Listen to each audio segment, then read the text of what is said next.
Essa que é assim. Mas e aí você pega esse... Peraí. Ok, vou abrir mão para botar todo o talento que eu tenho. Mas o jogo é um jogo de... Eu adoro o jogo ofensivo, acho barato. Eu, como observador, vou achar muito legal. Vou sentar para ver o jogo. Garantia de diversão. Flamengo tem grande possibilidade de fazer muitos gols. Agora o São Paulo também vai ter. Salve, salve, nação! Nação, vambora com mais um vídeo aí, né, sobre o nosso Flamengo. O Flamengo se preparando aí, né, para poder jogar essa decisão de Copa do Brasil. Mas antes ainda tem um jogo diante do Atlético Paranaense, né. Que é uma decisão valendo 3 pontos pelo Campeonato Brasileiro, mas obviamente que a cabeça já está pensando lá na final da Copa do Brasil domingo, né. E se o Arrascaeta não jogar, São Paulo, ele pode escalar, na sua opinião, ele deve escalar Pedro, Gabigol e Bruno Henrique juntos no ataque? Eis a questão. Então deixe seu like aí e vambora por mais um debate aí. Vambora. Crédito aí a ESPN Brasil e se inscreve no canal e ativa as notificações para não perder nenhum vídeo sobre o nosso Flamengo e vambora por mais um vídeo aí. Vambora. Tom Santos no tapetinho. Jogou bem? Jogou bem. Qual era a formação do Flamengo naquele jogo? Não, você vai dizer, não tinha Gabigol, não tinha mais... Não, mas vamos lá. Não, mas o Gabriel foi uma opção do São Paulo. Então, foi uma opção. Tava no banco. Pulgar, Alan, Isso. Gerson e Vitor Hugo. Vitor Hugo, isso aí. 4 jogadores no meio de campo deixaram o Flamengo mais competitivo. Sim. Essa que é assim. Mas e aí Flamengo, você pega peraí. Ok, Flamengo vou abrir já mão para botar todo o talento que eu tenho. Ok, esse talento pode fazer gols. Mas o jogo é um jogo de... Eu adoro o jogo ofensivo, acho barato. Eu, como observador, vou achar muito legal. Vou sentar para ver o jogo. Garantia de diversão. Flamengo tem grande possibilidade de fazer muitos gols. Agora o São Paulo também vai ter. Sim. Isso é uma questão assim, como entretenimento é legal pra caramba. Agora, na prática, na competição, você abrir mão dessa força que o Flamengo teve contra o Botafogo para colocar um time ultra ofensivo, mas que ao mesmo tempo terá fragilidades defensivas, que tem sido algo corriqueiro no Flamengo. O Flamengo está no Campeonato Brasileiro, é um dos times, da última vez que eu olhei, era o segundo com mais chutes sofridos. Mais chutes contra o seu gol. Era o Grêmio em primeiro, o Flamengo em segundo. Em algum momento foi o Flamengo em primeiro isso. O que mostra uma fragilidade defensiva. Você se referiu a um jogo importantíssimo, grande vitória sobre o líder Botafogo. Eu posso lembrar outro jogo, da Copa do Brasil, jogando contra o Grêmio, lá em Porto Alegre, do meio para frente, o time que começou do Flamengo, tinha Everton Ribeiro, Arrascaeta, Gabigol, Bruno Henrique, além de Thiago Maia e Vitor Hugo. Então, Thiago Maia, Vitor Hugo, Arrascaeta, Everton Ribeiro, Foi Gabigol. o melhor jogo do Flamengo no comando de São Paulo. Outra formação. Outra formação. Diferente. Diferente. Desde então, o Flamengo não conseguiu jogar de novo daquela forma.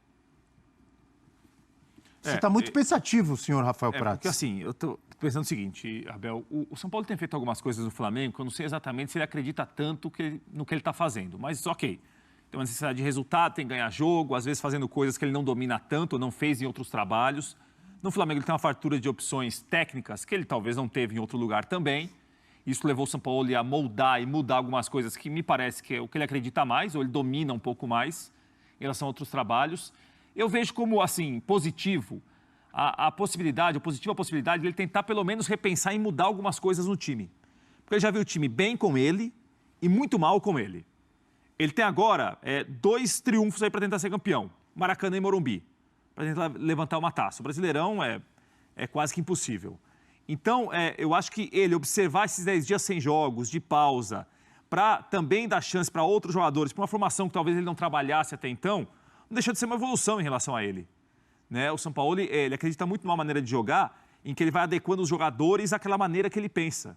Talvez esteja agora uma situação que ele está tentando se adequar ao que os jogadores podem oferecer para ele. Sim. É uma evolução, é um avanço, né? Porque uma coisa é o que ele considera ideal, uma coisa que ele considera... Você falou sobre isso, né? né? uma coisa maravilhosa. Assim, eu estou abrindo mão das minhas ideias para fazer o que é possível. Só para vocês terem uma ideia, o jogo de volta contra o Grêmio, que o Flamengo ganha também no Maracanã por 1-0, ele teve, do meio para frente ali, Pulgar, Vitor Hugo, Arrascaeta, Gerson, Bruno Henrique e Gabigol. Começando o jogo. o Everton Ribeiro nesse jogo ficou no banco. Como deve ficar Aí no jogo contra o Botafogo, que o Eugênio trouxe aqui, o Vitor Hugo também foi titular. Não sei se isso chama a atenção de vocês. O Bulgar vai jogar. O Vitor Hugo, ele não é aquele jogador que, olha, entrou, arrebentou, fez golaço. Mas tá jogando sempre. Mas está jogando sempre. Tá. Não chama a atenção de vocês? Tá. Né? Ele não tem a classe, poder de decisão do Arrascaeta, do Bruno Henrique, do Gabigol, do Pedro. Não tem nem metade da história de nenhum desses. Não. Mas nos últimos jogos decisivos com o Sampaoli, na Copa do Brasil, no Brasileirão contra o Botafogo, ele foi titular. Ele não é um sei se vai ser domingo. Por quê que o Vitor Hugo, num time de tantas estrelas, Pode. ele tem sido titular? Não vai ser surpresa, não. Porque ele Qual a função? ele ajuda mais sem a bola e, ao mesmo tempo, tem qualidade para se aproximar da área. Então, é um jogador nota 7, nota 6,5, que dá consistência ao meio-campo, porque ele ocupa espaços que essas estrelas não ocupam quando o Flamengo não tem a bola. Ele não é um exímio marcador, nem é um exímio jogador de ataque. Ele é, como eu falei, nota 6,5, mas ele está fazendo ali. Ele Da sustentação, meio Ele campo, dá sustentação. muitas vezes Ele tem protege oscilado pra menos do outros. que essas estrelas. então, As estrelas mas, assim, nessa mas temporada também têm brilha muito oscilado. menos, né? Pelo Sampaoli, pensando na final da Copa do Brasil, André Kfouri, Bruno Henrique, Pedro e Gabigol. Você acha que é uma saída? O Sampaoli tem de fazer isso mesmo, começar a fazer os seus testes, porque a gente não sabe se o Arrascaeta estará à disposição? Não só por isso, mas porque, no final das contas, é a obrigação do treinador do Flamengo, seja quem for, pensar em todas as formas diante de 2 jogos decisivos, disputa de troféu. É claro que os jogos com o São Paulo são, do que resta da temporada do Flamengo, a prioridade absoluta. Então, o Jorge Sampaoli, se é mesmo que ele está fazendo experiências no sentido de verificar a possibilidade de escalar esses jogadores para início, justamente em jogos decisivos, isso não pode ser feito de uma hora para outra. Ele precisa ver acontecer no campo de treinamento antes de utilizar essa possibilidade. A minha impressão é que o Flamengo tem um elenco tão talentoso e esse elenco ele foi usado de maneiras tão distintas pelos últimos treinadores, incluindo o atual, que a gente sempre fica na dúvida sobre qual é o melhor time que o Flamengo pode escalar, qual é o melhor sistema que o Flamengo pode usar, o que funciona de maneira mais compatível com a qualidade e as características dos jogadores. Então, nos últimos tempos, o que a gente tem é o período do Dorival Júnior, não tão duradouro, né? A partir do momento em que o time decolou e um pouquinho antes das partidas decisivas de Copa do Brasil e Copa Libertadores. E aí fica assim, a cargo de cada um. Aquela amostra, ela é suficiente? Aquela goleada na Argentina, na Libertadores, ela é definitiva, simbólica? Ou foi um momento? Você precisa analisar isso com cuidado e sem precipitação. O São Paulo não acertou até agora. Ele não encontrou o seu time, ele não encontrou um local onde ele e os jogadores do Flamengo falam a mesma língua, esquecendo que um é argentino e são, na maioria... Entendi. Na maioria, jogadores brasileiros, mas existem ali jogadores que falam castelhano também. Não encontraram a mesma língua futebolística, no sentido de mostrar o melhor que o Flamengo pode. Então, eu vejo como algo natural ele fazer experiências e testes, mesmo estando no Flamengo já há bastante tempo. Bastante tempo para o que é o nosso padrão aqui no Brasil, evidentemente não, no que diz respeito ao processo de montagem de equipes. Já tem bastante jogos, digamos assim. Léo, te soa uma boa opção? Você gosta de pensar nos 3 juntos como titular? Marcela, ano passado, antes do Dorival, havia esse dilema, né? O enigma, Pedro e Gabigol não podem jogar juntos. E o Dorival pegou esse enigma e a resposta foi, podem.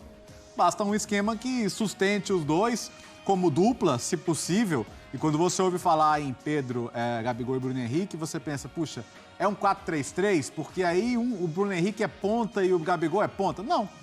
Não, o Gabigol tende a vir da direita para dentro, a procurar a proximidade com o companheiro de ataque, a procurar as zonas em que ele pode ser decisivo. Você pode abrir um corredor para o lateral do lado direito em que ele vai fazer essa questão da amplitude ali pelo lado. Tudo é questão de teste, tudo é questão de entender principalmente comportamento quando perde a bola. Vai pressionar? Vai tentar pressionar um pouco e se não der, vai voltar, vai recompor. quem recompõe por onde, né? Essas são as questões, porque não há esquema impossível. Tudo é questão de posicionar os jogadores, de fazer funcionar. E acho que, como disse o André, vários técnicos já tiveram ideias diferentes para esse elenco. Então ele vai fazer o teste. Claro que o ideal seria ter todo mundo à disposição, mas eu acho natural que ele tente observar. Ele sabe da importância que é trazer ao Morumbi um resultado favorável. Sim. Não ter que deixar para decidir, não ter que vir empatado ou perdendo ao Morumbi, que seria desastroso, né? Então esse é o jogo em que, naturalmente, ele vai ter que assumir um pouco mais de risco. Pois é, tem esses números também que a gente mostrou, né? Desde 2020 foi um trio que foi utilizado muito pouco pelos treinadores que passaram pelo Flamengo.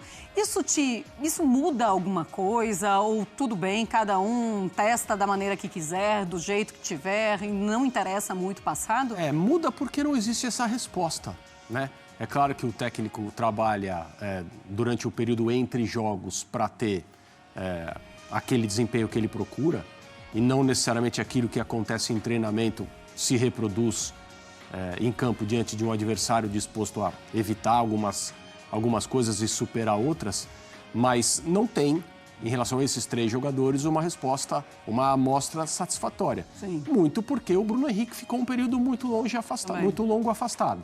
E aí não tem jeito.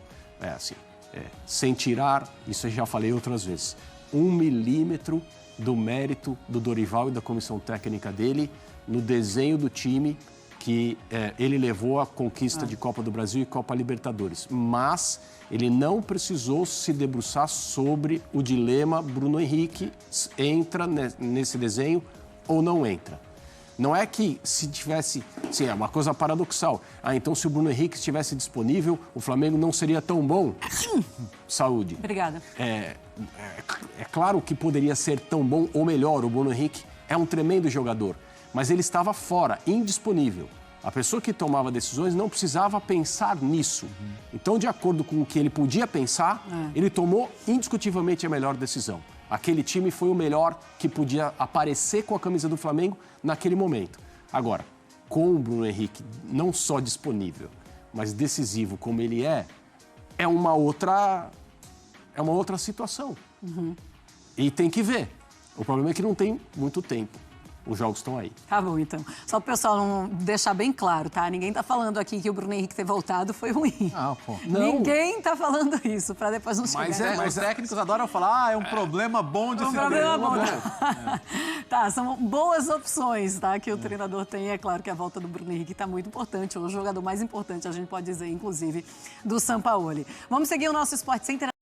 Então, é isso aí, né? Eles chegaram a citar sobre a situação do Vitor Hugo, né? O Vitor Hugo é um bom jogador, sim, é um jogador versátil, consegue jogar em várias posições ali no setor de meio de campo. Ele tá sendo titular em bastante jogos aí, o Vitor Hugo. Foi titular diante do Botafogo. Titular, não jogou bem, foi o primeiro jogador a ser substituído já. Então é aquilo, o Vitor Hugo é um jogador nota 6,5, 7, concordo com o Júnior Leal. Ele consegue marcar, entendeu? Consegue ocupar o espaço melhor do que outros jogadores. O setor de a parte de marcação, obviamente, que é um jovem jogador promissor, ele pode evoluir muito ainda. É aquilo, em questão de marcação, ele marca melhor do que as outras estrelas, né? Mas se a gente for fazer uma comparação entre ele e João Gomes é bem melhor de marcação do que ele, né? Mas o Vitor Hugo, eu acho que se ele vai ser titular na final, é muito difícil dizer, né? Porque um dos jogos mais importantes diante do Botafogo, o Flamengo venceu, mas ele não foi bem. Entendeu? E tem a situação do Everton Ribeiro que ele pode escalar. Ou o Alan ali, né? Então, essa é a dúvida que fica, o paira, né, pela nossa cabeça. Se o Vitor Hugo vai ser titular na final ou não. Mas antes ainda tem o jogo ainda contra o Atlético Paranaense. Mas é isso aí, tamo junto. Deixa a tua opinião aí nos comentários. O seu like também ajuda. E bora!